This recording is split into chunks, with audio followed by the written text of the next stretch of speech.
E aí, pessoal, tudo bom? Aqui é o professor Paulo. Estamos indo para a nossa aula 3, né? No nosso curso aí de História do Brasil, parte 1.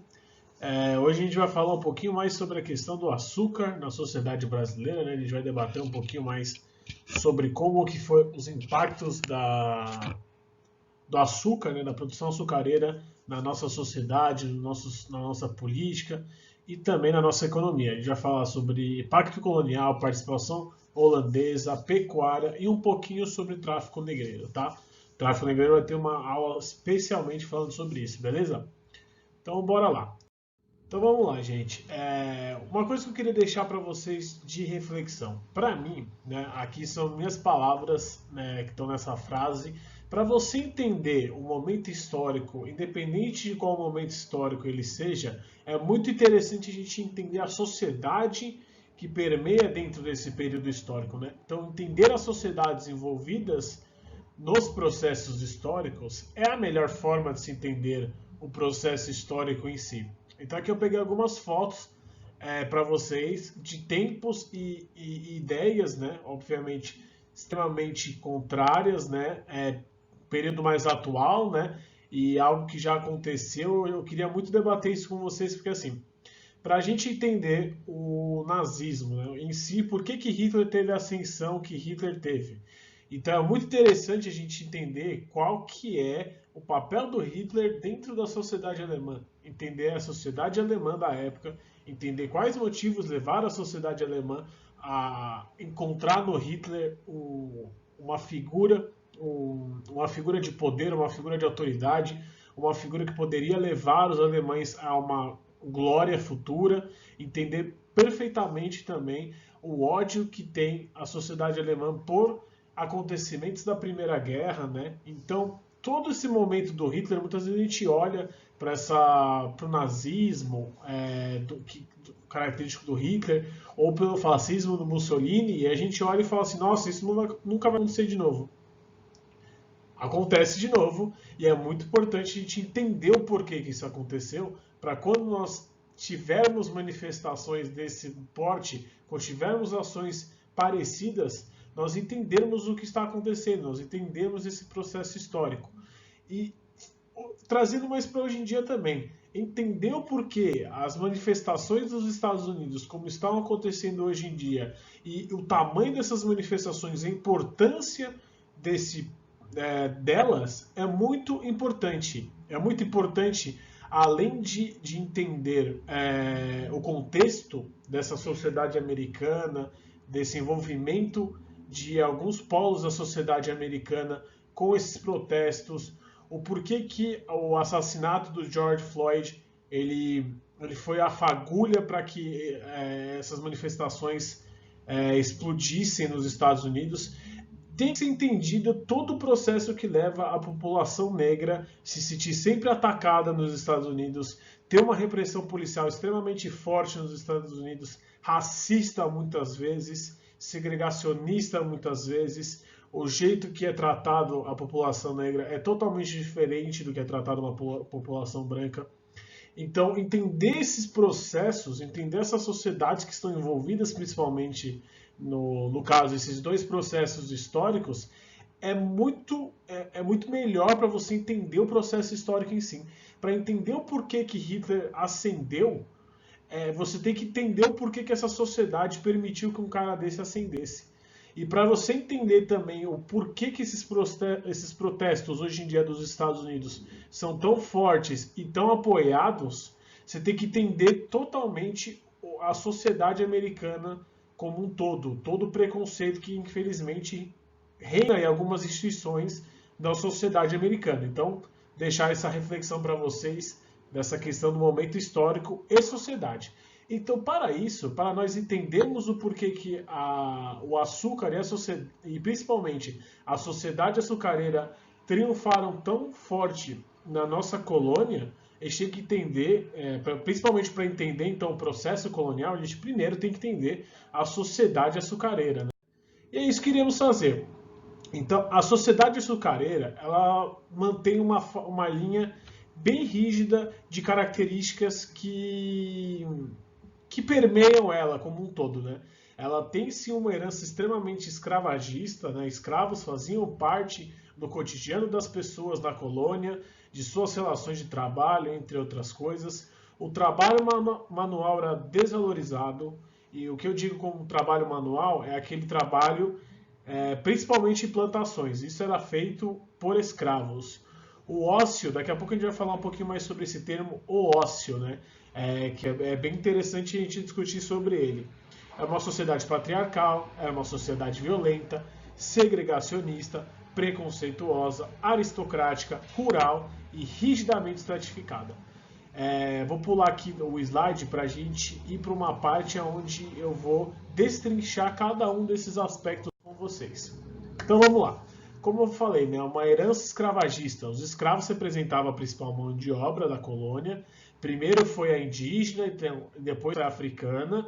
Então você vê que tem dois povos aí que tiveram a escravidão, que foram escravizados pelos portugueses aqui no nosso país, né?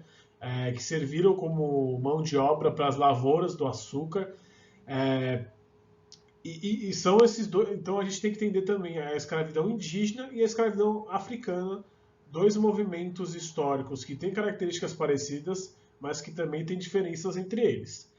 O trabalho manual era desvalorizado, o trabalho manual era realizado pelos escravos e por pessoas de baixo escalão, como comerciantes, como pequenos comerciantes, como a galera que trabalhava em lavouras de sustento próprio, entre outras coisas. Nobres e os homens bons, lembram dos homens bons que a gente falou na nossa última aula?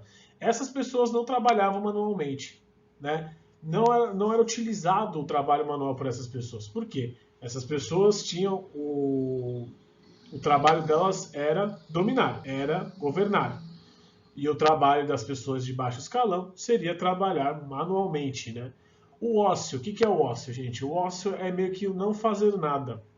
Quando você é uma pessoa ociosa, você é uma pessoa que você não trabalha muito, você normalmente fica mais na ociosidade mesmo, mais tranquilo, sem fazer nada. Então esse não fazer nada, ele era extremamente valorizado na sociedade açucareira. Só quem tinha terra, só quem tinha grana podia ser ocioso. Quem não tivesse, teria que trabalhar para essas pessoas que são ociosas.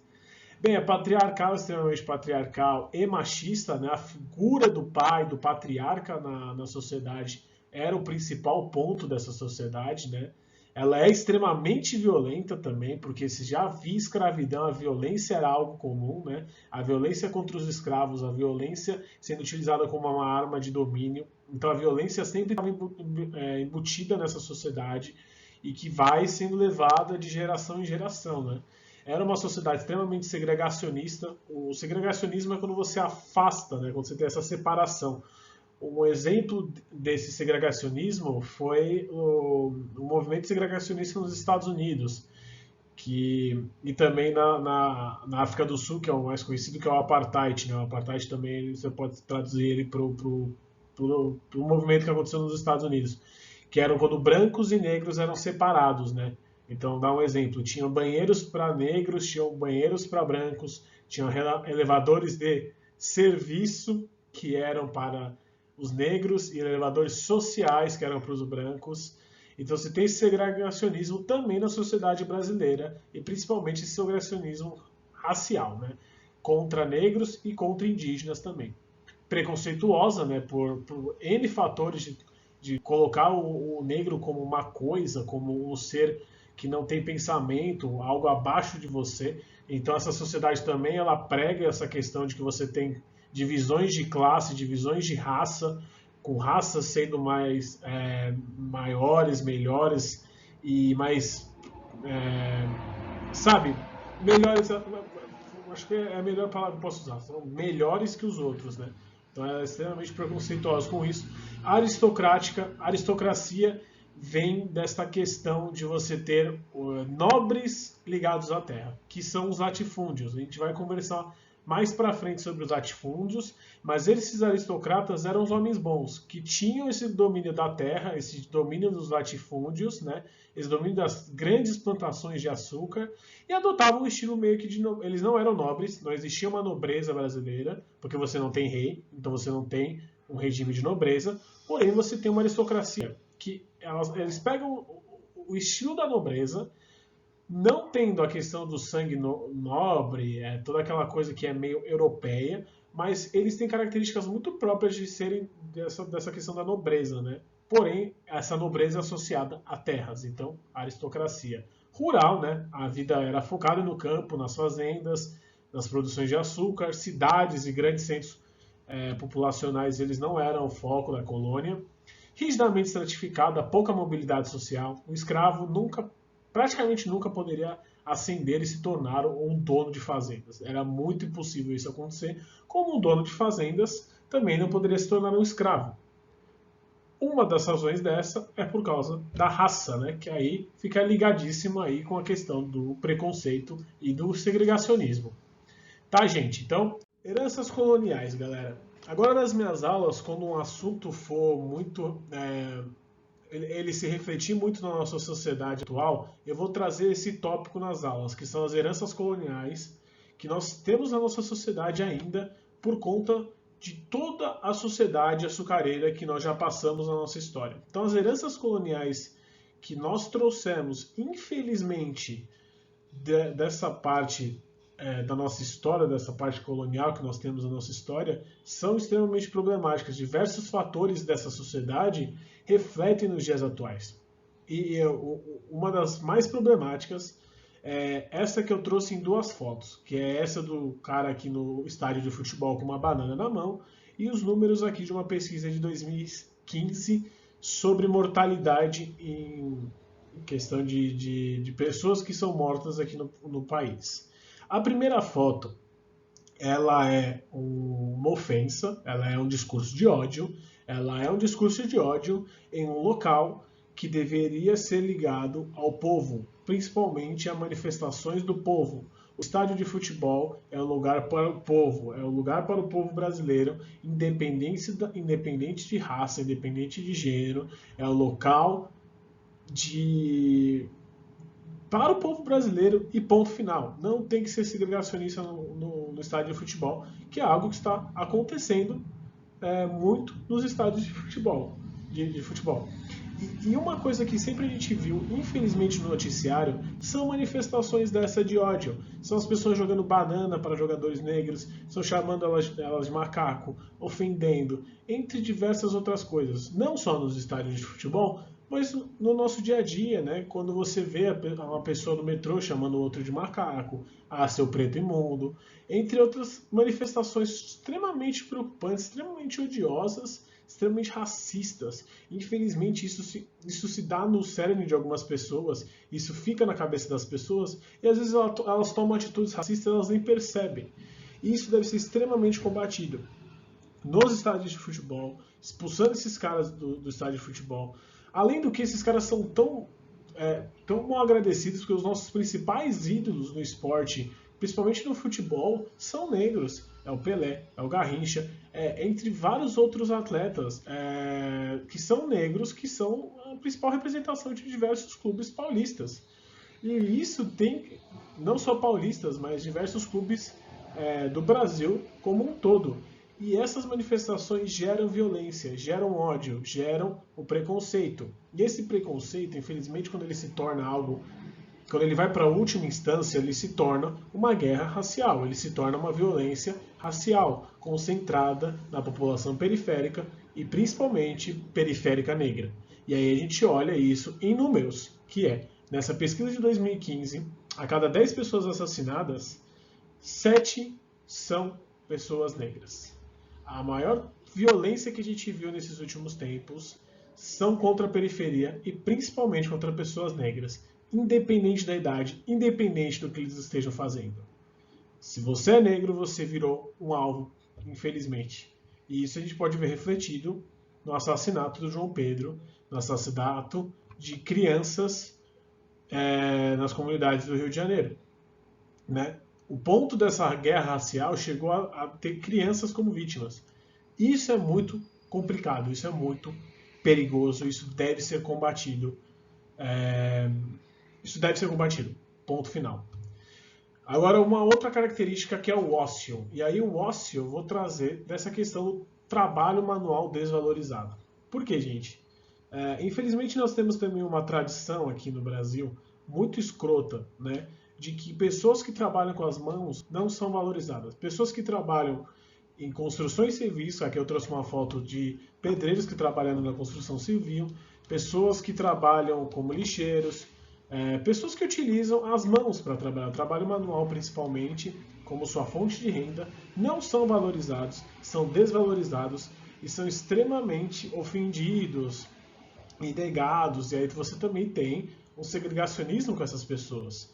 Porque, infelizmente, nós valorizamos o ócio, nós valorizamos trabalhos que você não utiliza muito as mãos, você utiliza mais o pensamento, você não utiliza o trabalho manual, o trabalho braçal, né? Principalmente o trabalho braçal, acho que eu vou me corrigir aqui, o trabalho braçal é extremamente desvalorizado no Brasil. E isso leva a também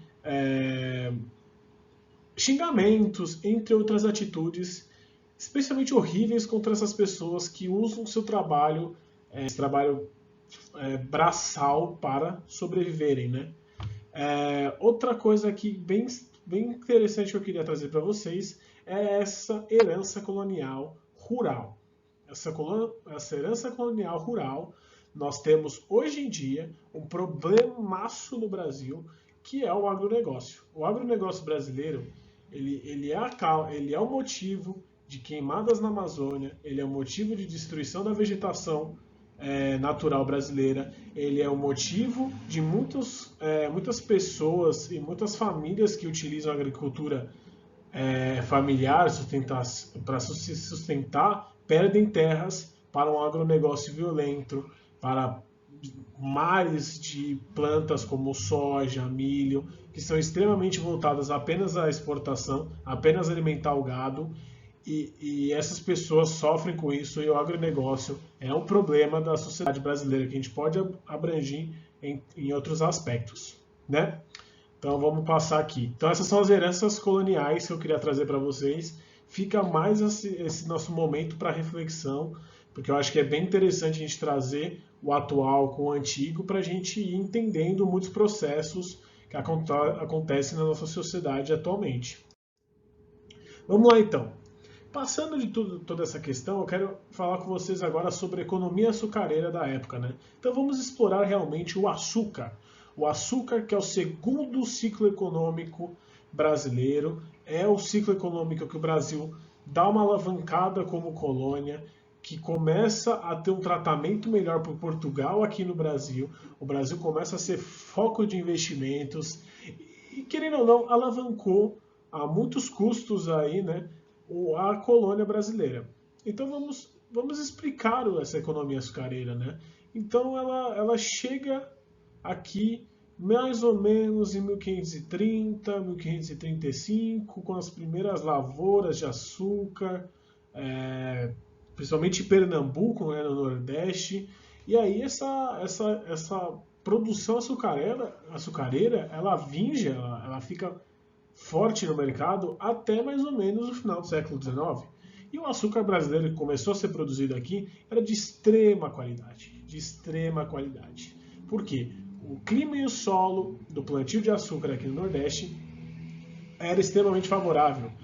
O seu solo de Massapê, que é uma terra boa para o plantio, e o clima tropical, que acelerava muito a produção de açúcar no Brasil, né? E esse produto, que começou depois de um tempo a ser um artigo até de luxo na Europa, começava a atender o mercado europeu, criou um probleminha aqui para a nossa economia brasileira que vinge até hoje, que é a economia focalizada apenas na exportação, né? Então era um produto de fácil comercialização, muito rentável na Europa, porque açúcar você usa quase em tudo, né? No seu café, no seu chá, em quase tudo você usa açúcar. Já parou para pensar nisso? Quase tudo você usa açúcar. Então, principalmente essa economia era voltada para exportação. E isso é um problema, é uma herança colonial também que temos neste momento. Aqui na imagem, está aqui em cima, eu coloquei aqui como é que funcionavam essas plantações de açúcar, a estrutura delas, né? Baseadas também nos engenhos, né? Que moíam a cana de açúcar e tudo mais. Então a gente tinha a casa grande, onde morava o senhor da fazenda, a gente tinha a senzala, onde moravam os escravos, né? Você tinha a moenda, onde que você moía o açúcar, porque você corta o açúcar, né? Vem aquele toroço de açúcar, não sei se vocês já chegaram a ver. E o que era vendido era o melaço, né? Então você moía a cana-de-açúcar até fazer o melaço do açúcar, que esse sim era a matéria-prima para você produzir o cristalzinho de açúcar, que é o que a gente vê hoje. E aí você vê a capela também, principalmente, né? Ligado perto da Casa Grande, porque você sempre tem a igreja e a religião católica ligadas, né, à sociedade brasileira como um todo. Então vamos lá. A economia açucareira ela trouxe dois quesitos bem interessantes para nós pensarmos, que é o plantation e a monocultura. O plantation ele foi um sistema agrícola de exploração colonial, né? Então, principalmente, ele é a forma de se produzir açúcar na colônia, que aí nós teremos também meio que novos plantations com os latifúndios, né? Aqui no Brasil, com essas grandes dimensões de terra caracterizadas por terem um dono, terem um responsável, não serem por uma população em si, todas focadas para o lucro de um dono. E ele foi muito utilizado, né, entre os séculos XV até o XIX, principalmente nas colônias da América. E aí tem toda essa questão de que o solo era fértil, tinham grandes espaçamentos de terra e, e, e ele foi bem facilitado por essa questão das condições do clima e do sol, né? Então o plantation ele seria a primeira forma de latifúndio aqui que nós temos no Brasil, né, principalmente. E a monocultura é a produção, cultura agrícola de apenas um tipo de produto agrícola. Isso acontece em alguns locais ainda do Brasil, né? Você tem locais meio que focados na produção apenas de uma cultura, né? Hoje em dia a gente pode pegar o aspecto da soja para alimentação do gado, entre outras coisas, mas naquela época era o açúcar. Então você tinha largas extensões de terra, como mais ou menos a fotinha aqui em cima, né, que é bem legal essa representaçãozinha dos plantations, né? Então, vocês podem ver que são escravos trabalhando nas fazendas, com uma dimensão grande, né, da onde ficam essas fazendas, coletando açúcar, coletando a cana-de-açúcar para produzir o melaço que seria exportado, né, nessas grandes extensões de terra, contando com uma cultura só, que é a produção do açúcar em si, e totalmente focado aí na exportação dessa matéria-prima, né? Então, até grifei exportação aí, porque é extremamente interessante essa questão da exportação. E aí, vamos lá, gente. Heranças também dessa nossa economia açucareira. Como a gente viu, essa imensa quantidade de plantations, de fazendas no nosso Brasil, ela dá espaço, sim, hoje em dia, para o agronegócio. E o agronegócio brasileiro, como muito bem representado aqui, essa produção em larga escala de culturas, entre outros aspectos, para a comercialização e principalmente para a exportação. Então, hoje em dia, se a gente tem um agronegócio que é o principal ponto da nossa cultura, que é o principal ponto de comércio no nosso país, né? O principal fator comercial hoje no Brasil é o agronegócio. E às vezes até tendo uma bancada do agronegócio no governo, então tudo é focado meio que para esse agronegócio violento e comercial, né? Porque não é um agronegócio produzido pela população dando emprego, são agronegócios por máquinas, são agronegócios que acabam com terras na Amazônia, que são plantações gigantescas de um produto só, no caso a soja para alimentar um gado ou para exportar essa soja, não tem produção de alimentos para as populações, né? Então a gente ainda tem fome no Brasil, mesmo tendo uma produção agrícola gigantesca, né? E tudo isso tem uma herança colonial dos plantations, dos latifúndios e principalmente da monocultura. A monocultura é um problema sério para o solo do Nordeste. Na primeira fotinha aqui de cima, vocês podem ver o solo rachado, que é infelizmente uma característica de algumas regiões do Nordeste. E por que o solo está rachado? O solo racha por causa do calor? É um fator, mas não é o principal. O principal fator que os solos ficam rachados dessa forma é a falta de minerais. E aí uma leve aulinha de agricultura para vocês. Quando você produz extensamente uma cultura só, sem pausa na terra, sem períodos de calmaria, ou principalmente para a terra renovar os seus minerais, isso acontece. Acontece essa quebra do solo, esse rachamento do solo, e era exatamente isso o que era feito nas plantações de açúcar, principalmente na colônia. Não tinha calma para a terra, não tinha momentos que não era produzido açúcar, não tinha momentos que o solo poderia se recuperar com os seus minerais, como era feito na Idade Média, que era uma policultura com 4 estações de plantação, tinha uma estação inteira, né, de cultivo que o solo descansava, para depois receber outro tipo de planta, para ter um abastecimento dos seus minerais. Por conta do plantation, muito por conta da monocultura, esse é o problema. A falta de minerais no solo nordestino tem sim muito a ver com o que aconteceu da plantação nessa região. E aí você tem essa herança econômica do açúcar bem complicada na nossa sociedade. Vamos lá, gente. Então vamos falar de um outro assuntozinho que está ligado à economia açucareira, que é o Pacto Colonial, que é esse pacto entre a metrópole, Portugal e as suas colônias, mas especificamente vamos falar da colônia brasileira. Então aqui tem um mapinha aí atrás bem interessante, se vocês quiserem até dar uma parada para dar uma olhada no mapa, ele é bem legal. A gente vai ver ele daqui a pouco melhor. Mas vamos lá, então a gente vai falar sobre o Pacto Colonial e o Triângulo Comercial. O que é o Triângulo Comercial? O Triângulo Comercial foi feito por 3 locais diferentes, que era África, Portugal e Brasil. Todo mundo acho que já viu isso na escola, que é meio que um triângulo comercial mesmo, né? Então vamos pegar um exemplo. Do Brasil saía essa matéria-prima do açúcar, né? O melaço de açúcar, como eu falei para vocês, que era para ser vendido em Portugal, na Europa. Então daqui saía a matéria-prima e ia para Portugal, certo? Isso aí todo mundo já sabe, já viu. De Portugal, você precisava abastecer a mão de obra aqui do Brasil. Então você ia para a África, certo? Onde você tinha os escravos africanos. Desses produtos vindos de Portugal, principalmente armas, ouro, entre outros produtos, você trocava por comércio aqui na África, por escravos, com donos de escravos e tudo mais, e mandava esses escravos para o Brasil. Então formava meio que esse triângulo comercial entre esses 3 pontos da terra, né, vamos assim colocar, que envolvia assim os escravos vindos da África, a matéria-prima, questão do açúcar, entre outras coisas, do Brasil, e produtos manufaturados principalmente para a troca de escravos na África. Então aí, gente, uma representaçãozinha até meio besta, né, do triângulo comercial, como vocês podem ver.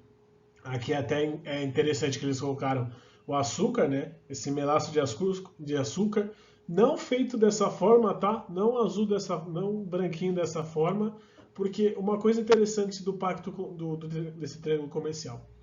Esse açúcar, ele era enviado para a Europa, necessariamente ele era enviado para Portugal, de Portugal ia para a Holanda, onde a Holanda era responsável por manufaturar esse açúcar. Daqui a pouco eu vou falar um pouquinho mais da Holanda. Essa manufaturação do açúcar voltava para Portugal e aí Portugal vendia para o resto da Europa.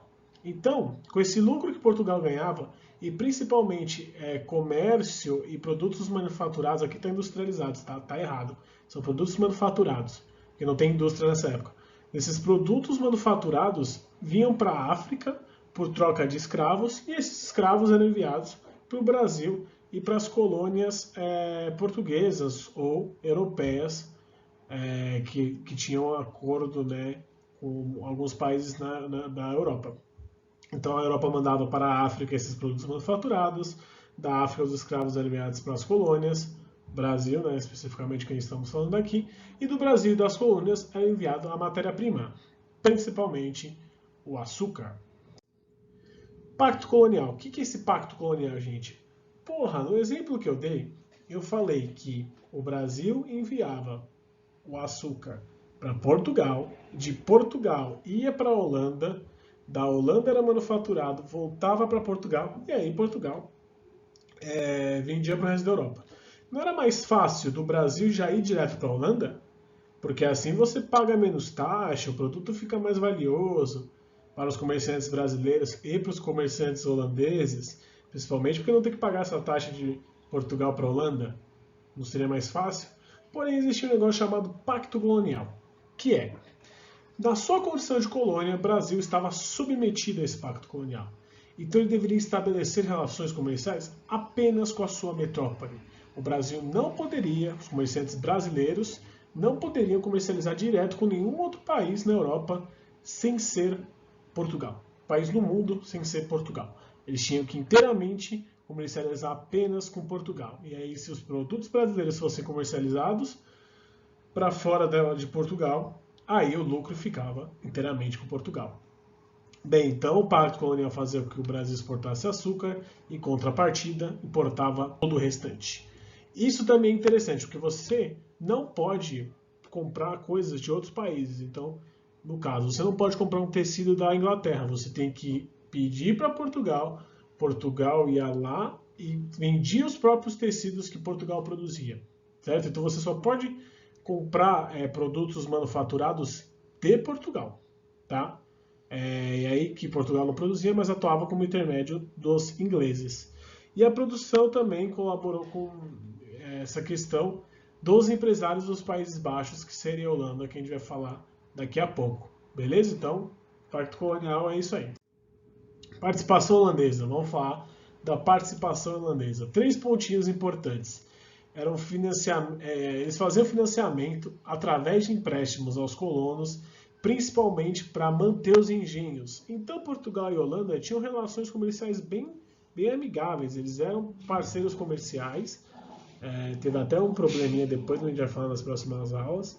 E essa parceria comercial fez com que a Holanda pudesse financiar, através de empréstimos aos colonos e tudo mais, a construção dos engenhos de cana-de-açúcar aqui no Brasil, a manufaturação do açúcar até aqui no Brasil, por conta desses empréstimos dos holandeses.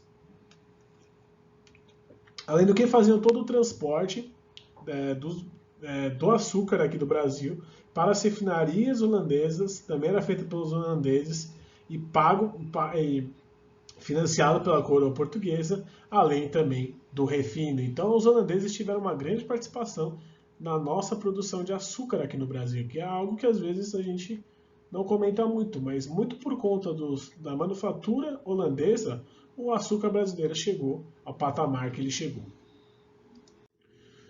Pecuária, olha lá.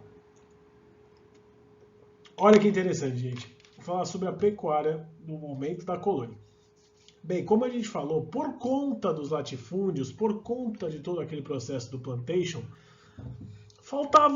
tinha um problema na colônia, que era não ter muitos alimentos, porque a colônia era extremamente voltada para a exportação.